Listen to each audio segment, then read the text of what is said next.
ಕೇಂದ್ರದ ಬಜೆಟ್ ಯಾವ ಥರ ಇದೆ ಅಂತ ಹೇಳಿದ್ರೆ ಒಬ್ಬ ಮನುಷ್ಯನಿಗೆ ಗುಂಡು ತಗುಲಿ ಗಾಯ ಆಗಿಬಿಟ್ಟಿರುತ್ತೆ. ಆ ಥರ ಗಾಯಗಳಿಗೆ ನಾವು ಏನು ಮಾಡಬೇಕು, ಆ ಗುಂಡು ತೆಗಿಬೇಕು. ಅವನ ಗಾಯವನ್ನು ಮೊದಲು ಹೊಲಿಬೇಕಾಗತ್ತೆ.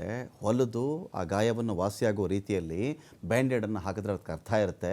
ಇವರು ಏನೂ ಮಾಡಿಲ್ಲ. ಗುಂಡಿನ ಗಾಯ ಬಿದ್ದರೆ ಈ ತರಚಿದ ಗಾಯಕ್ಕೆ ಸುಮ್ಮನೆ ಒಂದು ಮೇಲ್ಗಡೆ ಒಂದು ಬ್ಯಾಂಡೇಡ್ ಹಾಕ್ತಾರಲ್ಲ, ಆ ತರಹದ ಬ್ಯಾಂಡೇಡ್ ಹಾಕ್ಬಿಟ್ಟಿದ್ದಾರೆ.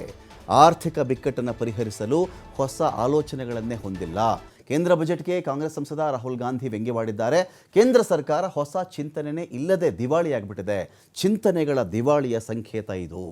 ಸದ್ಯ ಆರ್ಥಿಕ ಬಿಕ್ಕಟ್ಟು ಪರಿಹರಿಸೋದಕ್ಕೆ ಹೊಸ ಚಿಂತನೆ, ಹೊಸ ಆಲೋಚನೆ, ಹೊಸ ವ್ಯೂ, ಹೊಸ ದಿಗ್ದರ್ಶನ, ಮಾರ್ಗದರ್ಶನ, ಒಂದು ಯೋಜನೆ ಅವೆಲ್ಲವೂ ಬೇಕಿತ್ತು. ಅದು ಯಾವುದು ಆಗ್ತಾ ಇಲ್ಲ. ಇಲ್ಲಿ ಕೇಂದ್ರ ಇದನ್ನು ಮಾಡೇ ಇಲ್ಲ ಅಂತ ರಾಹುಲ್ ಗಾಂಧಿ ವಾಗ್ದಾಳಿ ಮಾಡಿದ್ದಾರೆ.